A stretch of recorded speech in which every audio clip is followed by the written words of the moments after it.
Okay, thanks very much for coming along this afternoon to my session 5 transferable skills to be successful in the legal sector. And my name's Glyn Morgan. I'm one of the careers advisors that works at UCLan. I'd just like to start off with a bit of a disclaimer. These are very much my ideas and my thoughts on some transferable skills that you may need additional to your degree. It's very much a personal list based on my 30 years as a qualified careers advisor. Over the years, I've spoken to many law students, legal employers and recruiters, which have informed what I think. I'm very interested in your thoughts on my 5 transferable skills. You may agree or disagree. Please put your thoughts and feedback in the chat box at the end. Okay, so I'm going to share my screen now.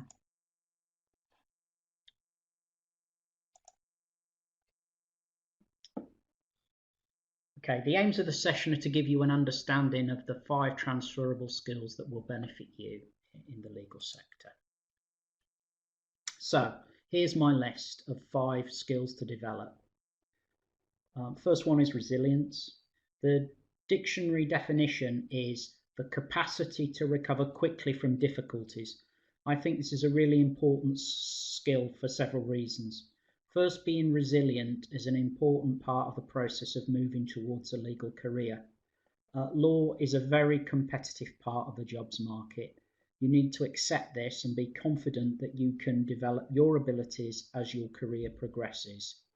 Secondly, entry-level posts in the legal sector may be advertised as target-focused or have a target element in the salary. Furthermore, working in sectors like family or immigration law can put high demands on you. There's a high level of emotional resilience needed, as you'll learn a lot about the client's lives and the emotional issues that they're dealing with.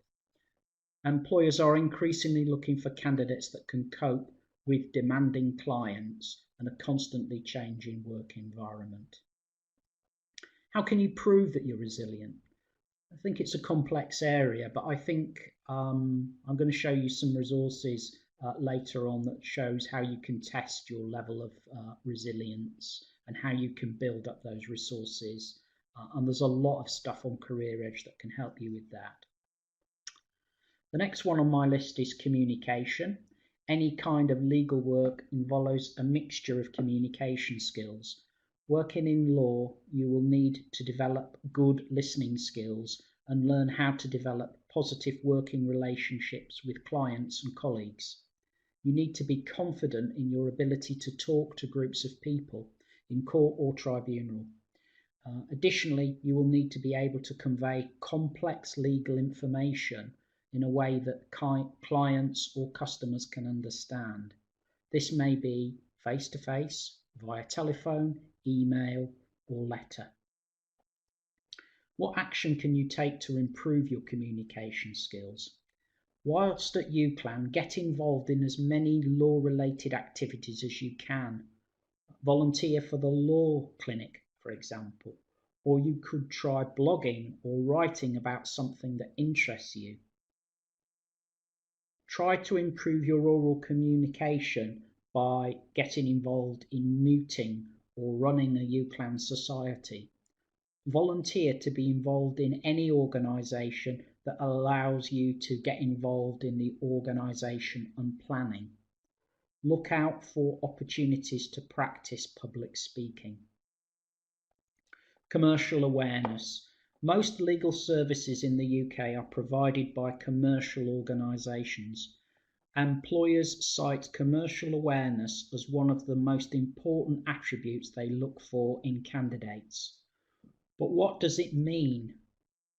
Simply, it's an understanding of how industries and businesses work. For legal firms, it also means knowing what's going on in the legal world and analysing how it could impact on your chosen legal field. How will artificial intelligence or COVID-19 impact on the legal sector? These are big questions with no easy answers, but employers will want to know that you understand the impact on their businesses and how new opportunities may emerge.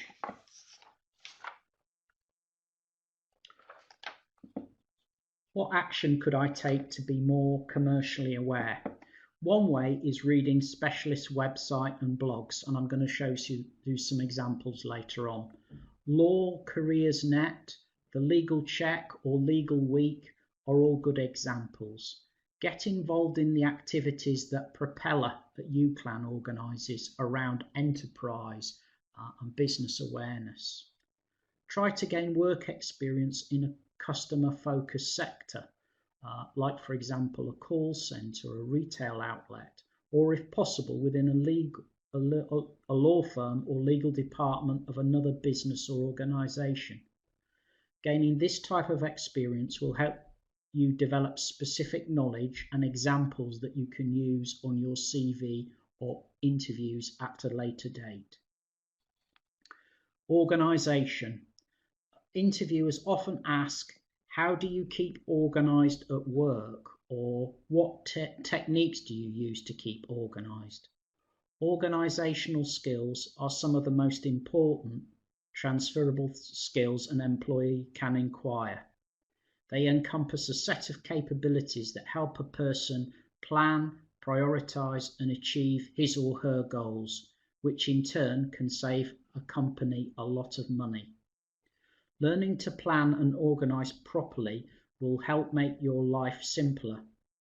Whether you're planning and organising in the workplace or in your personal life, think about how you use your phone or your diary to make yourself more organised. Do you use a to-do list? Look for opportunities to improve your planning and organisation skills during your studies. Travelling, volunteering or paid work would be good places to start the process of developing these skills. And lastly, problem solving. Working in the legal sector, you are likely to be faced with a number of complex problems that need a solution. I feel that employers want people who can gather relevant information to inform their decisions and analyse situations to find out the best way to come through the situation. They also want people who persevere despite difficulties and keep working hard to secure a positive result. You may be required to think different, as the Apple slogan goes. Solutions may be needed to use an IT solution or negotiate a compromise with clients. In order to prepare for questions such as these at interview, you will need to spend some time thinking about when you have solved problems in your previous work or education. Try to come up with one or two scenarios where you really excelled and take notes about your memories of this time. Employers assume that you have handled problems in the past is a good indicator of how you might solve them at their workplace.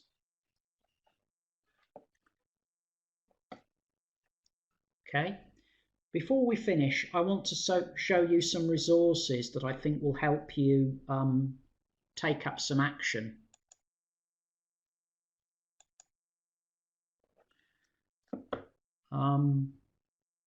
Here's some resources that I think would be useful to look at.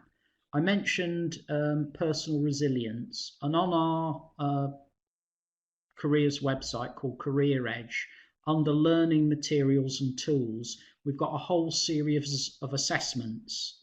Now, one of the assessments we've got is around resilience. So it'd be a good idea to have a go at testing your level of resilience at the moment.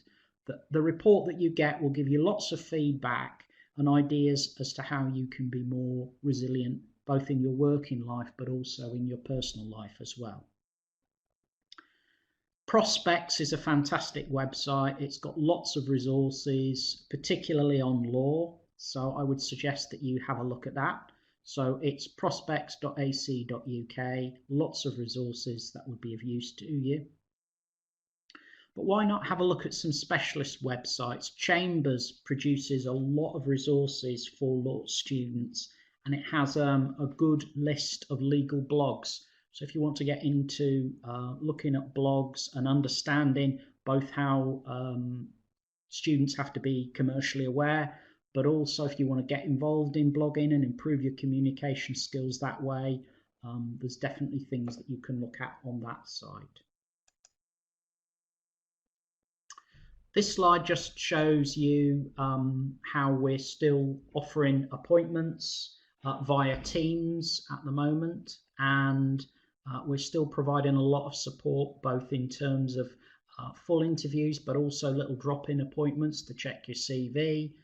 We're also providing mock interviews for lots of graduates and master's students. We're also helping a lot of people with application checks, either for postgraduate courses, or we're also helping them to apply for full and part-time jobs. And as I said, we're doing a whole series of webinars throughout the summer. If you're interested in any of these things, just get in touch with us via Career Edge.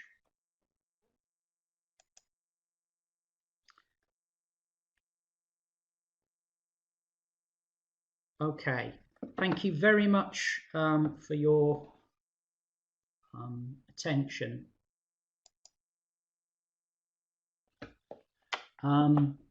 If anybody has any questions, any thoughts, then please just type them in the chat box, which I am hoping that you can see, and we'll take it from there.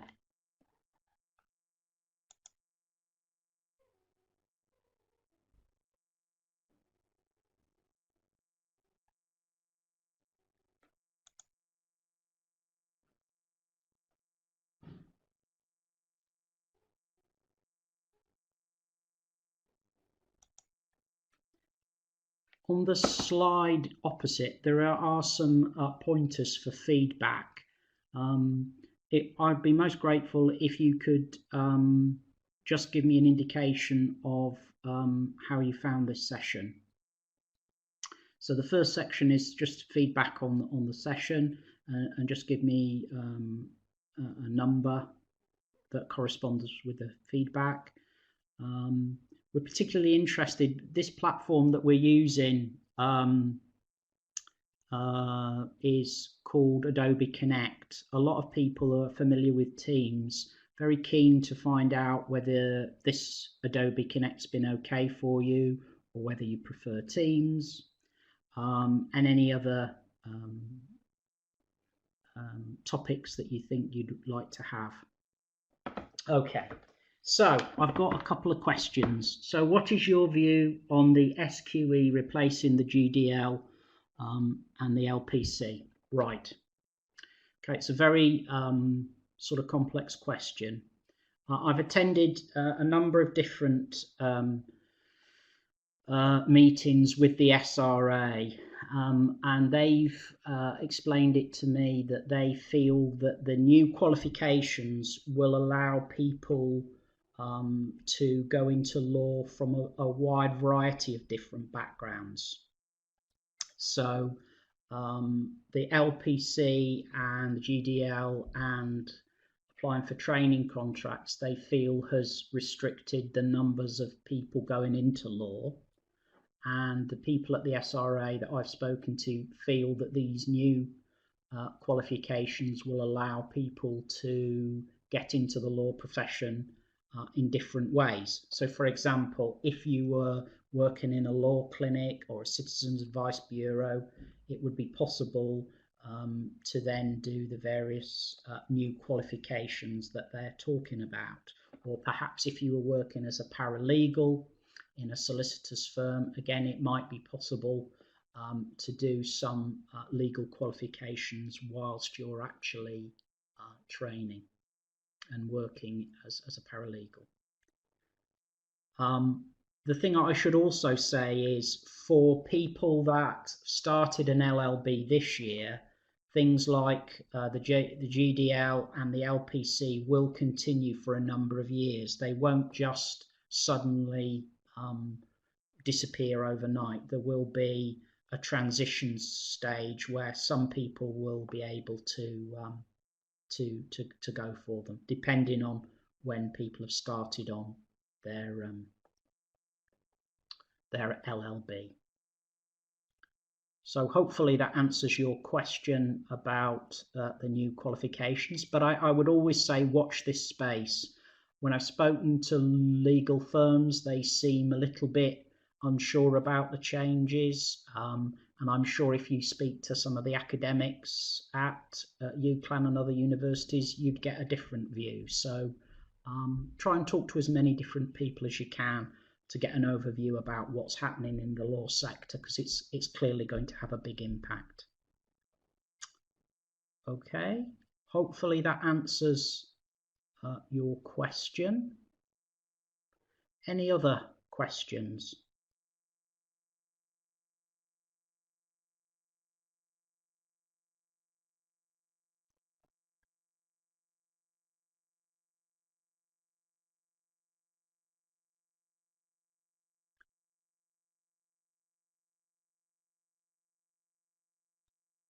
I'm particularly keen if you've got any thoughts on using this Adobe Connect for webinars, because we are thinking of using Teams, and whether or not you preferred this or think you prefer Teams. Any thoughts on that I'd be very grateful for.